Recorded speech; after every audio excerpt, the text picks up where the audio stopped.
Now let me present Queen Quet of the Gullah Geechee Nation, who will be followed by Ms. Barbara Zia, who's the State Director for the League of Women Voters.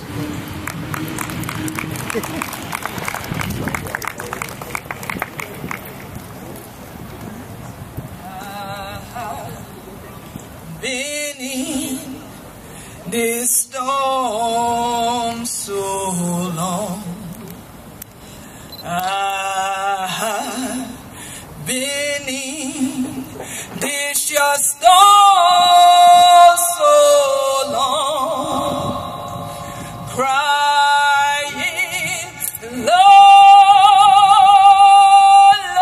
Lord, give we more time for prize.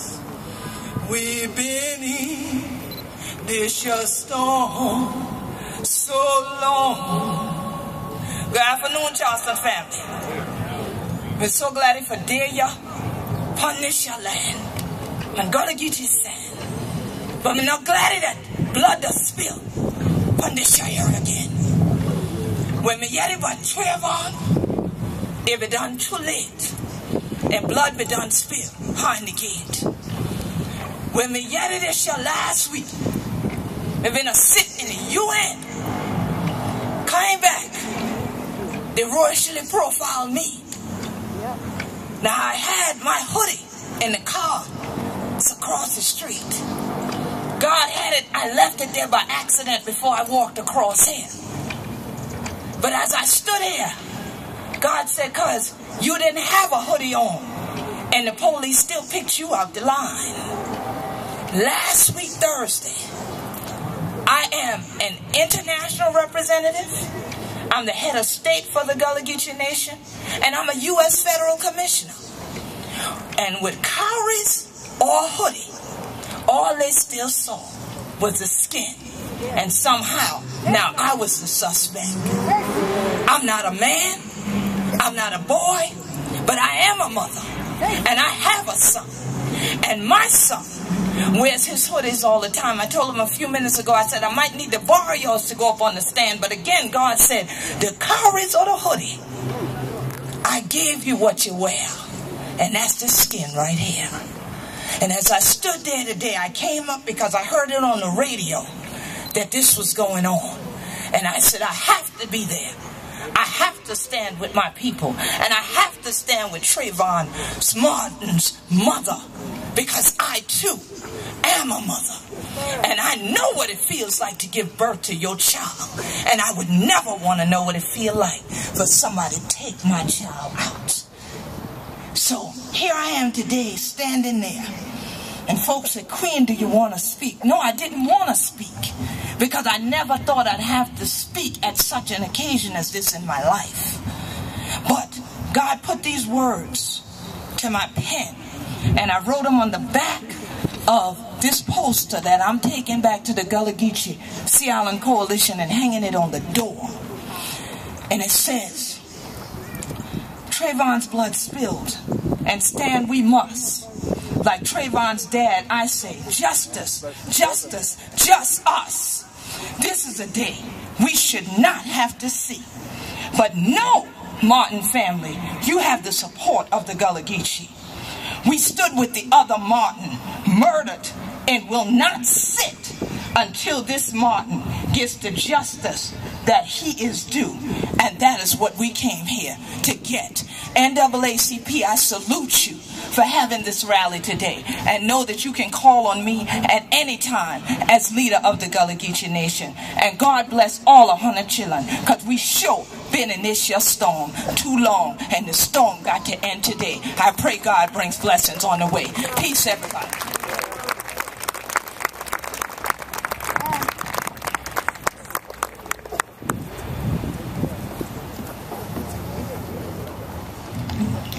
Good evening. I'm Barbara Zia. I'm co-president of the League of Women Voters of South Carolina. It's a sad honor to be here. I'm here also as a member of the Charleston branch of the NAACP. I think speaking for members of the League of Women Voters across the state, there's just a great sadness at the loss of this remarkable young man. There are a lot of lessons we can take out of this tragedy.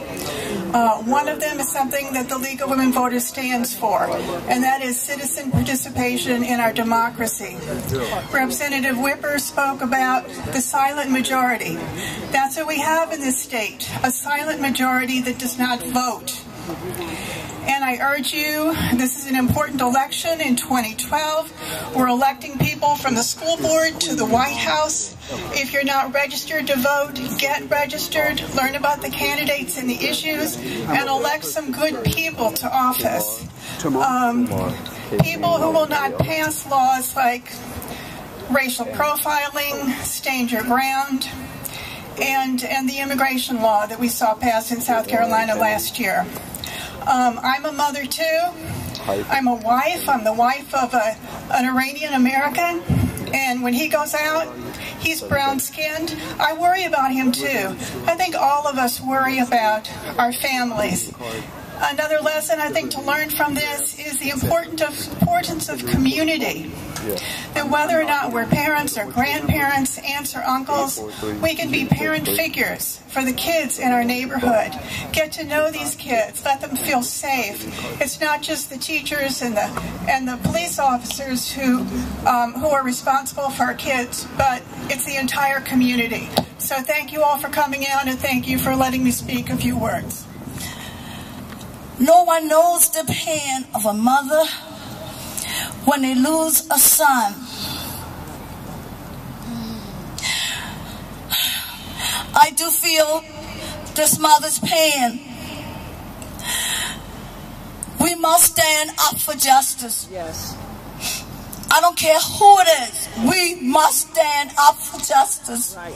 Right. That person must be charged because they don't even know who killed my son. My son was killed 3 days before Mother's Day. Dropped a deadly package on my door for Mother's Day. I stand to say, I do feel Trayvon Martin's pain. Mom pain. I know her cry. We ask for justice, and that justice prevail. Because I feel the pain in my heart for my boy. I won't be celebrating my boy's pain the same way Trayvon Mom. Let's stand up for justice.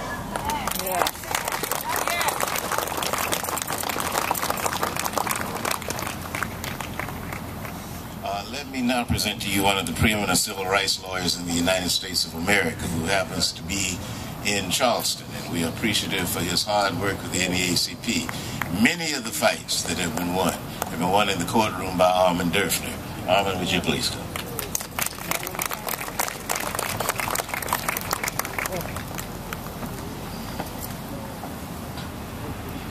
I'm proud to be here as a member of the Charleston branch of NAACP. And I certainly echo everything that has been said before about this tragedy, about how we know it would not have happened if I or my son had been walking down the street, and what the police have done, haven't done, should have done. I'd like to talk about something a little bit different, about how this situation has become worse in the last few years. We had profiling before. We had black youth hustled, hassled, harassed by the police. But the notion of killing has really come in the last few years, especially with these stand your ground laws and with concealed weapons. Now, I ask you to come back with me to the night that Trayvon Martin was killed. We don't know till there's a full investigation by the grand jury or the special prosecutor whether George Zimmerman was or was not entitled to, quote, stand his ground. What we do know is that he was pursuing Trayvon Martin and he had a gun in his hand. What does that mean? That means Trayvon Martin was entitled to stand his ground. And they say Trayvon Martin was beating George Zimmerman's head against the ground. We don't know if he was or not. But if he was entitled to do that. And if that's the case, if he was beating his head there, the only mistake that Trayvon Martin made, and I shudder to say this, the only mistake he made was not killing George Zimmerman. If he had killed George Zimmerman, he would have been in his right under the Stand Your Ground law. So, that means you can't go anywhere without being in Dodge City. If I'm walking down King Street and I bump into somebody by accident, in the old days, he might give me a dirty look, and if it was really bad, we might even exchange a couple of pushes or have a fist fight. Now, if I bump into him and he gives me a dirty look and he reaches his hand in his pocket, well, he might have a concealed weapon. So I feel scared. Therefore, I pull my concealed weapon out, and I better plug him before he shoots me. So that means that this is King Street now becomes Dodge City, and Magnolia Cemetery becomes Boot Hill. You can't walk down the street nowadays without taking your life in your hands, unless you happen to be white, in which case I assume I'm less likely to be taking my life in my hands. But what I mean to say is that as bad as it has been for young black men being profiled, hassled, and harassed over the years by the police, now it's twice and 3 and 4 times as bad, because it's more likely to be fatal and it's more likely to come from private citizens. They say the Stand Your Ground law in Florida has accounted for 65 deaths in the last few years. Same thing is happening in this state. We have a stake in this, and we have to make sure that none of our young men, especially our young black men, get wiped out day by day and night by night in this epidemic that's going on. Thank you.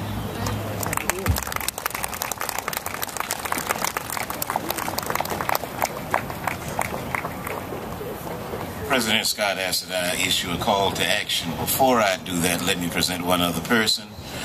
The Reverend Nelson Rivers is not only pastor of Charity Missionary Baptist Church in North Charleston, he is also the Director of Stakeholder Relations for the National NAACP. We'd ask him to come say a word and bring that national perspective.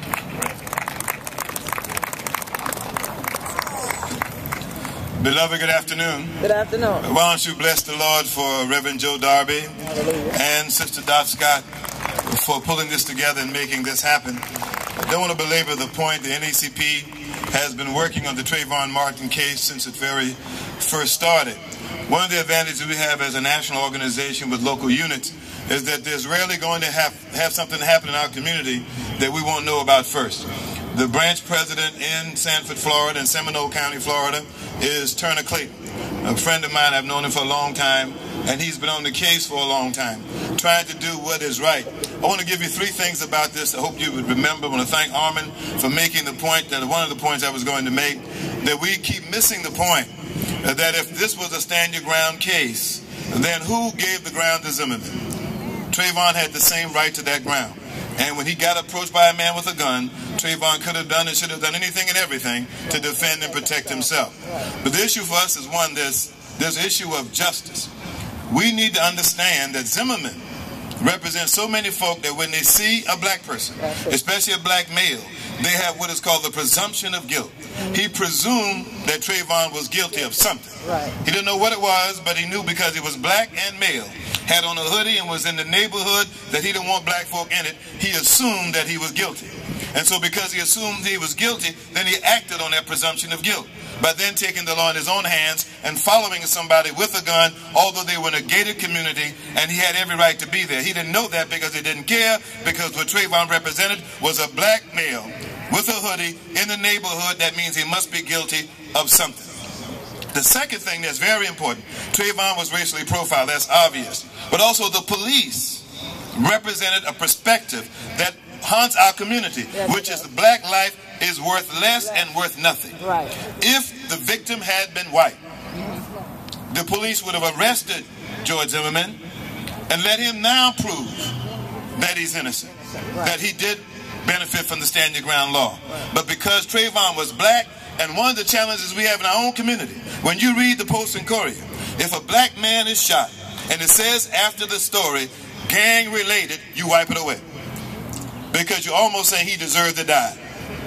Because black life is worth less, and that's really what this is about. America's come to this place where she's telling us once again that black life is worth less than any life in America.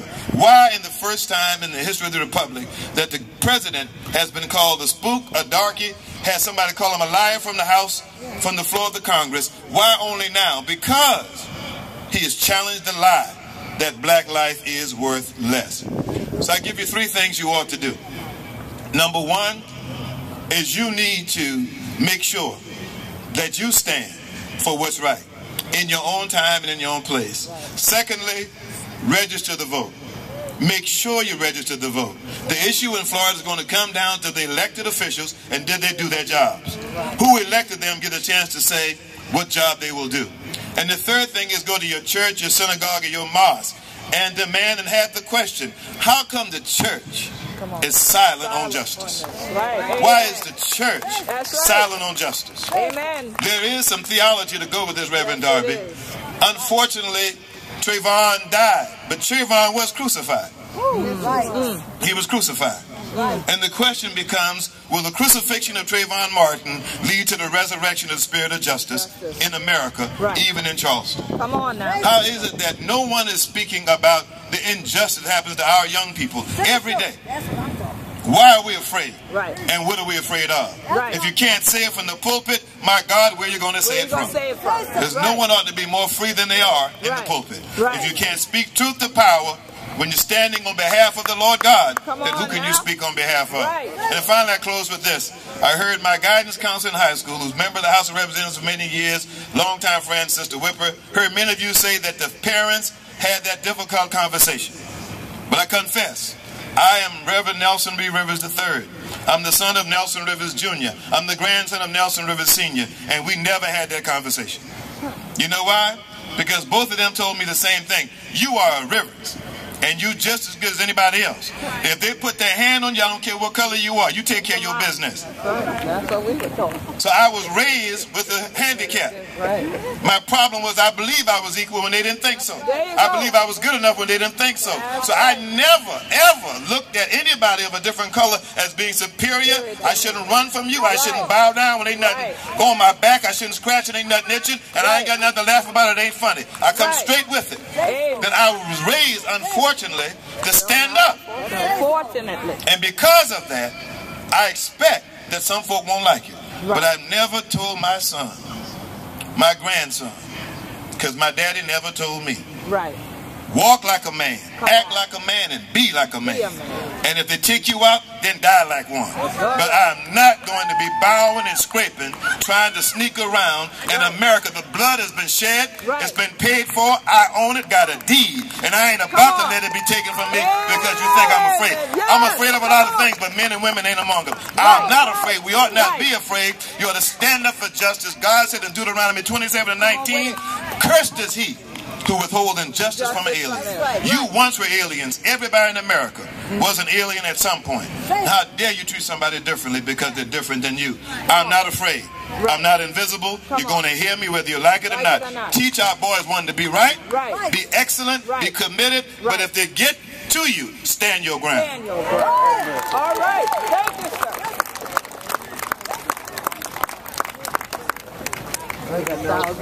Just before I issue a call to action and ask President Scott to come back, let me echo something that Reverend Rivers just said. If you are here and your pastor or your rabbi or your imam is not here, when you see him this weekend, ask them why they were not here. If people of faith can't stand up, we have a major problem in America. That's right. We have assembled. All that we've done today is to remember Trayvon Martin, to demand justice for a young man who should have still been alive. And in spite of all of the noise made in the media about who did what and who is at fault, one thing is indisputably true.